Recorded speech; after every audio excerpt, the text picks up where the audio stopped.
Welcome to Open Source Democracy. This time it's about open source in the public sector, with a main focus on municipalities and schools. We are René Ridgway, researcher at the Department of Digital Design and Information Studies, the SHAPE Center at Aarhus University. I'm Pernille Tranberg, a journalist who has specialized in data and AI ethics. This time we have a very special guest who knows a lot about open source in the public sector. We met him at his office in Aarhus. Welcome to Rasmus Frey. He is employed by Aarhus Municipality and head of the Secretariat in OS2 community, which works to promote open source in the public sector. The first question is the title of our project. Why is open source important for democracy? For a lot of reasons. I would say, first of all, it's a built-in transparency, because a democracy is built on transparency and the trust it gives. So that's a very important factor in building a democracy, and open source can strengthen that. And secondly, open source is built on freedom. That's another important aspect. That's freedom of choice and freedom of speech, and that's why it's important, to put it short and clear. So if you want to describe it as opposed to closed source, like what most big tech today have?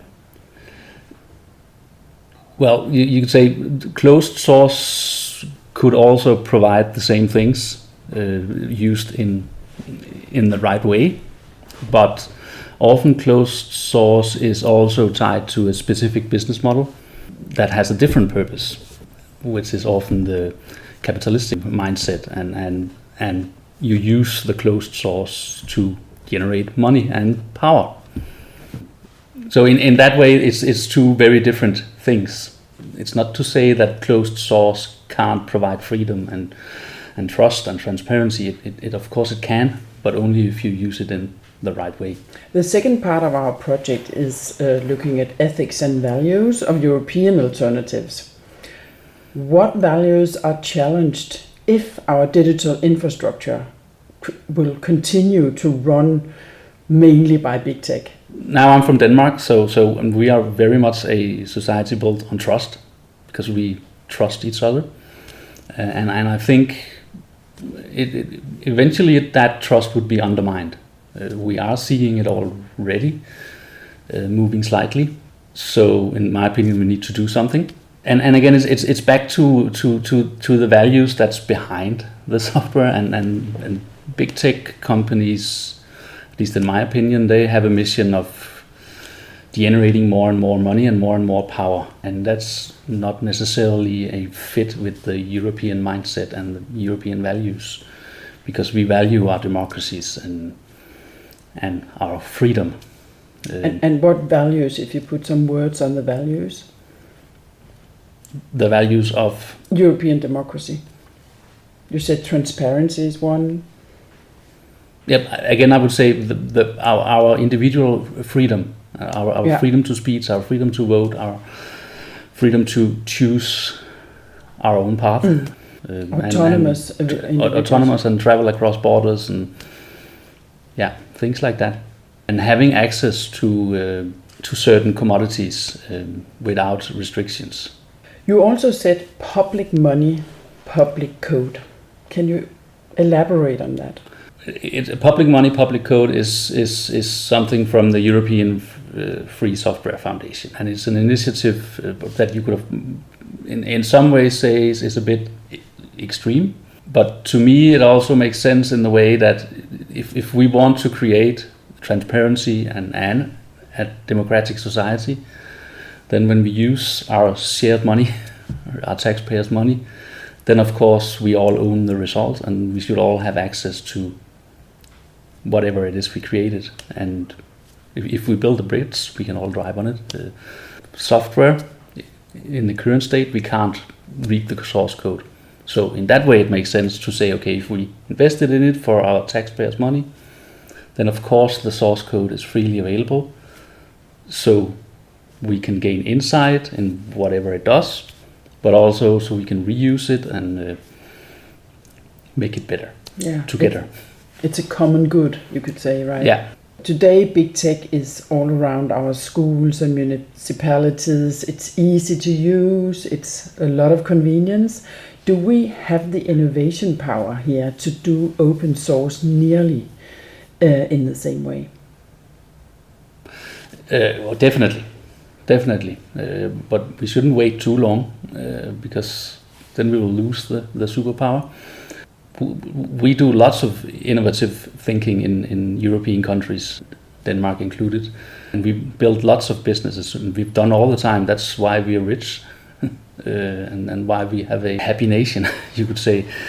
But in some ways we've also become convenient and have come to the belief that when it comes to technology, we should leave it to someone else. But I don't think that's the case. Lots of innovative technology has come out of Denmark. Different programming languages, PHP, Ruby on Rails, C#, things like Varnish, other great things have come out of Denmark, and then they moved abroad. We also are a huge exporter of small, medium-sized tech companies that need investment, and then they move abroad. So we have the innovation, we have the capacity, but we need to keep it. The German government has open source written into its groundwork for government. The EU is also working towards it, but in Denmark no one really dares to make such strong statements. Why do you think? I think, and now I'll just speak straight out, because of lobbyists. And if you compare ourselves to some of the countries that have taken further initiatives, then we have started our digitalization at an earlier stage and have become more tangled into these certain providers. And the technology is one thing, we could easily solve that, I think. But it's the army of lobbyists, and every time you set down someone to advise you, then you invite the 3 big companies into the table, and then they of course advise you in a certain way. And they will try to create FOD, fear, uncertainty and doubt in the room, so you end up choosing whatever you did yesterday.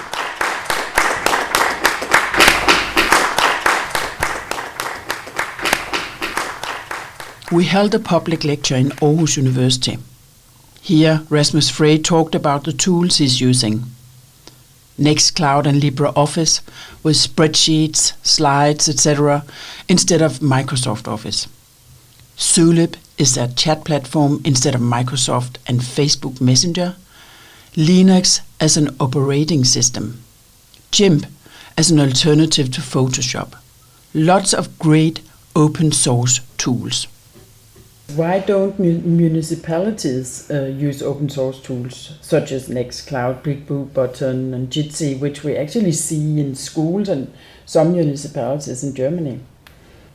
Well, I think for the same reasons, but you could say history kind of repeats itself over and over again, and then it just gets worse and worse if you're not working with a big tech company. In the municipalities, we don't have the resources. We don't have the people on staff to actually do anything else than buy standard off-the-shelf software. I think you could easily change that, but we have also moved away from where the municipalities owned their own IT company into outsourcing everything and then trying to take some of it back again. And we've started painting the floor in the wrong end. So we instead of moving towards the door, we moved towards the opposite corner. I hope that made sense.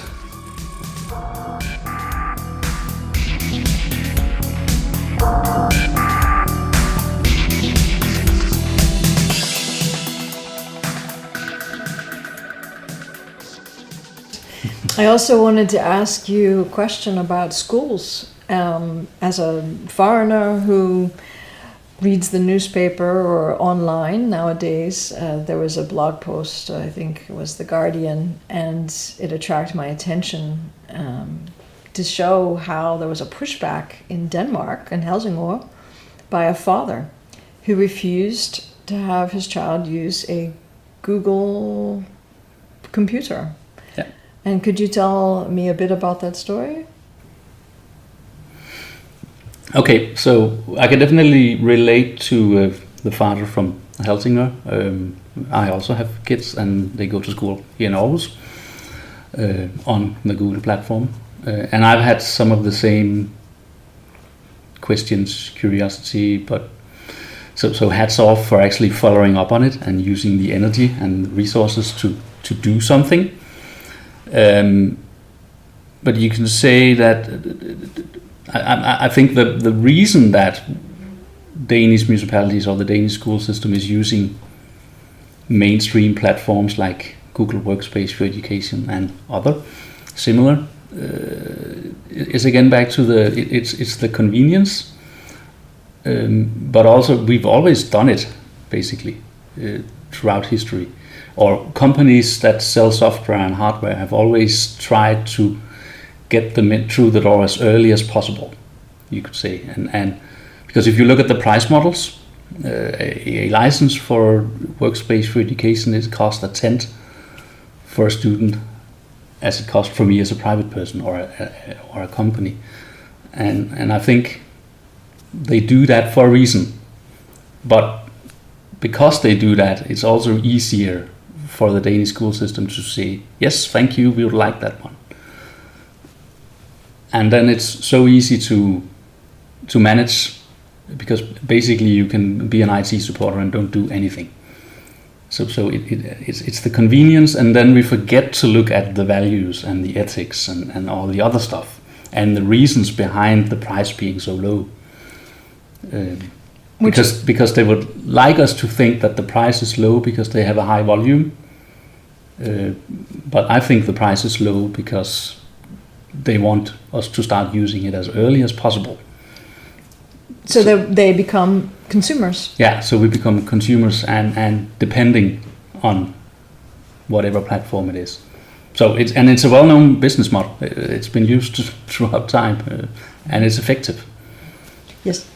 The other, in regard to schools and education, now at the university, so Aarhus University, we use Microsoft. And Microsoft is so embedded, it seems, my colleagues also talk about everything, how Microsoft has just kind of infiltrated Denmark. Yeah.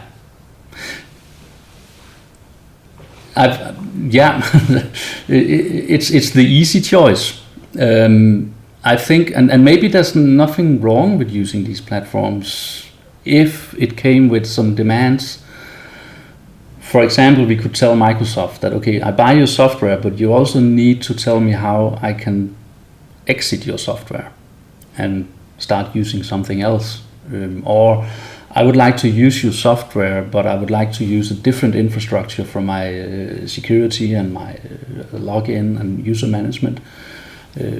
Because I've got something else, but that's not what we do. But I think that should be the follow-up, because if we did that, then we would actually have the freedom of choice in this mix. What's also not clear for me as an employee is to understand how my data is being used by Microsoft through this infrastructure.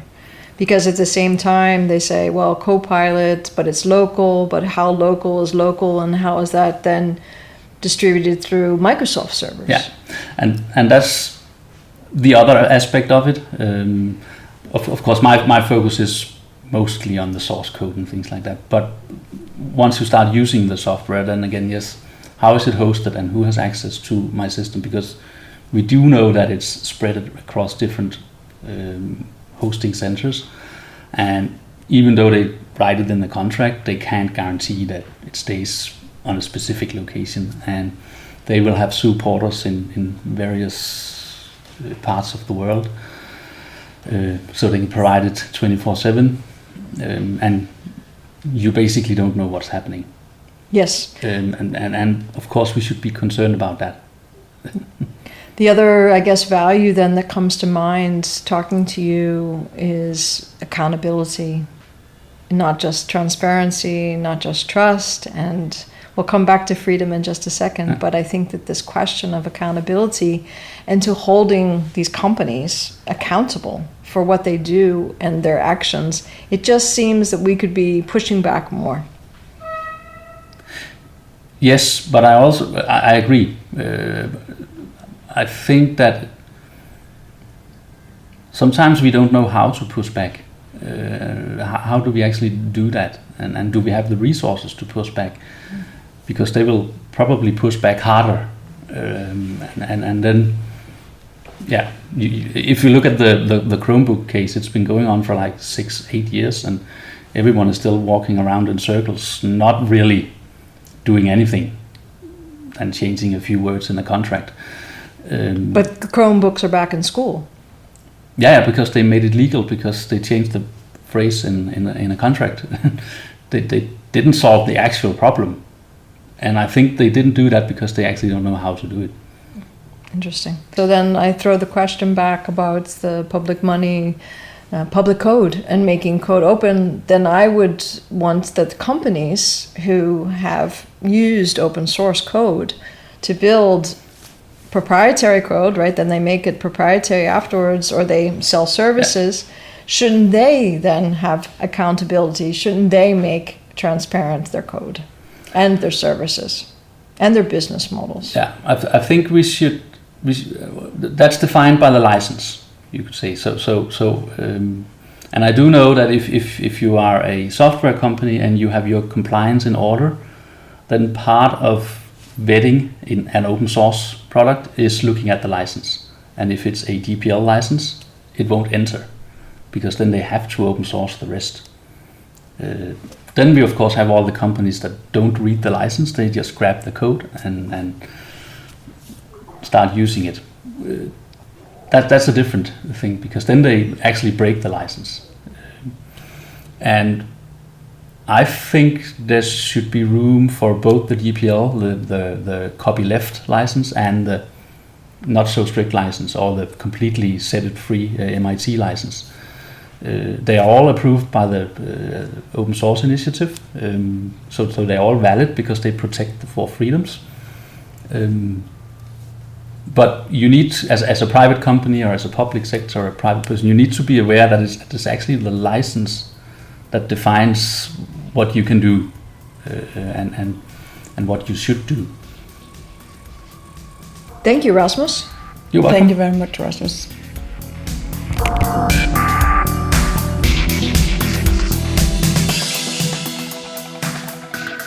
Renee, can you expand on what are the 4 freedoms? So, these are the freedom to run the program as you wish for any purpose, the freedom to study how the program works and change it so it does your computing as you wish, the freedom to redistribute copies so you can help others, and the freedom to distribute copies of your modified versions to others. Can you sum up and highlight some of the values that we learned today? Well, we have heard about a range of EU values from Rasmus: transparency and trust, freedom of choice, of speech, but also freedom of information, accountability, and interoperability. These values are important for schools, municipalities, and the public sector, and why people should choose to use open source technologies. Yeah, because today, in a way, kids get out of schools. They're either Microsoft or Google soldiers, you could say, right? Well, if they get other tools, which they will learn in a few days, this increases their ability to become autonomous individuals in society instead of consumers. We are seeing some positive signs that the public sector is doing something. The Danish Road Traffic Authority has announced that they are the pilot authority working to move away from dependence on big tech, notably Microsoft. The CEO, Stefan Søsted, was the first to get a Microsoft free computer with Linux as an operating system, and he was impressed. He told the Danish tech media Ingeniøren, "It is almost an upgrade." This was all we had on open source in schools and municipalities and the public sector. Thanks to Rasmus Frey for participation. Thanks to all who helped us with the public lecture in Aarhus University. Thanks to Carlsberg Minnelegat for financial support. The music is made by Joytown.